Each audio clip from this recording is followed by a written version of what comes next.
નમસ્તે મિત્રો, ગુજુ ટિપ્સ વાળા ચેનલમાં આપનું હાર્દિક સ્વાગત છે। તો મિત્રો, આજના વિડીયોમાં આપણે ઈ મેમો આપણે કેવી રીતે ભરી શકાય તેના વિશે આપણે આજે ચર્ચા કરવાના છીએ। આજે આપણે એક ઈ મેમો આવેલો છે। આ ઈ મેમો આપણે ઓનલાઈન આપણે પેમેન્ટ કરીને આપણે જોવાના છીએ। સંપૂર્ણ માહિતી આપણે સ્ટેપ બાય સ્ટેપ આપણે લેવાના છીએ। તો મિત્રો, તમે આજે આ વિડીયો પૂરેપૂરો જોજો જેથી કરીને તમને કંઈ પણ વસ્તુ સ્કીપ ન થઈ જાય। જો આ મેમો તમે આરટીઓ ઓફિસ જઈને તમે ભરશો તો ત્યાં તમને આરસી બુક, વીમો, લાયસન્સ એવા સંપૂર્ણ ડોક્યુમેન્ટ તમારી પાસે માગશે। તો મિત્રો, તમારી પાસે આવા ઘણા બધા ડોક્યુમેન્ટ કદાચ ન પણ હોય તો આ ઈ મેમો તમે કદાચ વધારે પણ તમારે ભરવાનો થઈ શકે છે। તો મિત્રો, તમે આસાનીથી તમે ઘરે બેઠા આ ઈ મેમો તમે ઓનલાઈન ભરી શકો છો। તો ત્યાં તમારે કોઈ પણ જાતનો પ્રોબ્લેમ તમારે નહીં આવે। તો આજે આપણે સ્ટેપ બાય સ્ટેપ આપણે ઈ મેમો આપણે આજે ભરવાના છીએ।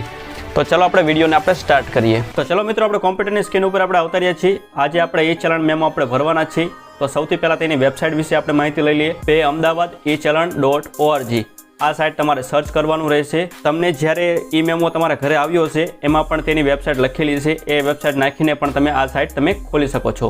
તો તમારે સૌથી પહેલા અહીં એન્ટર વ્હીકલ નંબર તમારે એડ કરવાનો રહેશે। તો ચલો આપણે વ્હીકલ નંબર અહીં નાખી દઈએ। ફોર વ્હીલર તો ફોર વ્હીલર નંબર અથવા તો તમારું સ્કૂટર હોય, કોઈ પણ તમારી ગાડી હોય તેનો તમારે અહીં નંબર નાખી દેવાનો રહેશે। તો ચલો આપણે એનો નંબર નાખી દઈએ। તો ચલો મિત્રો, આપણે અહીં વ્હીકલ નંબર આપણે નાખી દીધો છે। ત્યારબાદ અહીં આપણે તમારે કેપ્ચો ભરવાનો રહેશે। તો અહીં સરવાળો આપેલો છે ઉપર મુજબ, એ સરવાળો તમારે અહીં એડ કરી દેવાનો છે। ત્યારબાદ અહીં ગો ઓપ્શન તમને જોવા મળે છે, ત્યાં આપણે ગો કરી દઈએ। જેવું તમે ત્યાં ગો કરશો એટલે તમારો જે મેમો આવ્યો છે, કેટલા રૂપિયાનો મેમો આવ્યો છે તેની તમામ ડિટેલ અહીં દેખાડી દેશે। નોટિસ નંબર, કઈ તારીખનો મેમો છે એ તમામ માહિતી તમને અહીં ઉપર દેખાડી દેશે। તમારે અહીં ટીક નામનો ઓપ્શન જોવા મળે છે, અહીંયા આપણે ટીક કરી દેવાનું રહેશે। અહીં તમારે લાયસન્સ નંબર નાખવાનો રહેશે।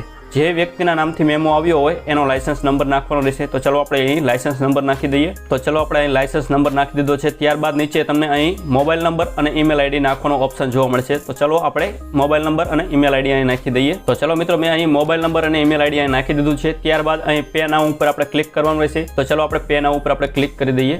આપણે 500 રૂપિયાનું પેમેન્ટ આપણે ભરવાના છીએ। અહીં તમને વેલકમ ટુ SBI પે, તો તમારી પાસે SBI નું એકાઉન્ટ હોય તો તેના દ્વારા તમે પણ પેમેન્ટ કરી શકો છો। તો ચલો આપણે અહીં નેટ બેન્કિંગથી આપણે પેમેન્ટ કરીએ। તો ચલો હું આજે નેટ બેન્કિંગથી પેમેન્ટ કરું છું। તો હું મારું યુઝર આઈડી અને પાસવર્ડ નાખી દઉં છું ઝડપી। OTP નાખ્યા બાદ હું કન્ફર્મ કરી દઉં છું। જેવું હું કન્ફર્મ કરું એટલે મારું પેમેન્ટ અહીં સક્સેસફુલી થઈ ગયું છે, 500 રૂપિયાનું ઈ ચલણ મેમો। તો થોડીક આપણે રાહ જોઈ લઈશું। તો ચલો મિત્રો, મારું પેમેન્ટ અહીં સક્સેસફુલી થઈ ગયું છે। તો આ પ્રકારનું તમને ઈ ચલણ અહીં જોવા મળશે। તો આપણે સૌથી નીચે આવતારીશું। નીચે આવશો એટલે તમને અહીં પ્રિન્ટનો ઓપ્શન જોવા મળશે। તો તમે પ્રિન્ટ કરીને તમે આ ઈ ચલણ તમે પ્રિન્ટ કરી શકો છો। તો ચાલો આપણે હું અહીં સેવ કરી લઉં છું।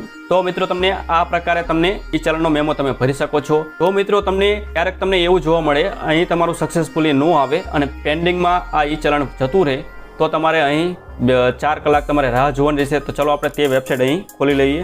તો તમારે આ સાઇટ તમારે ખોલી લેવાની રહેશે। ત્યારબાદ આપણે અહીં કેપ્ચો નાખી દઈશું। તો પેમેન્ટ થઈ ગયા બાદ તમને અહીં નો રેકોર્ડ ફાઉન્ડ અહીં આવી જશે। તો મિત્રો, તમારું અહીં પેમેન્ટ પેન્ડિંગ હોય તો તમને અહીં ઉપર નોંધ આપેલી છે। તમારા બેંક ખાતામાંથી ચલણની રકમ કપાઈ ગયા બાદ તમને ચલણની ચૂકવણી બાદમાં દર્શાવેલી હોય અને તો કૃપા કરીને તમારે એ પહેલા તમારે 4 કલાક તમારે રાહ જોવાની રહેશે। તો મિત્રો, પેમેન્ટ પેન્ડિંગ આવે તો તમારે 4 કલાક રાહ જોઈ લેજો, ત્યારબાદ તમે ટ્રાય કરજો। તો મિત્રો, તમને અમારો વિડીયો તમને ગમ્યો હોય તો મિત્રો તમે સબસ્ક્રાઇબ કરી દેજો અમારી ચેનલને અને લાઇક કરી દેજો અને શેર કરજો। જય હિન્દ, જય ભારત।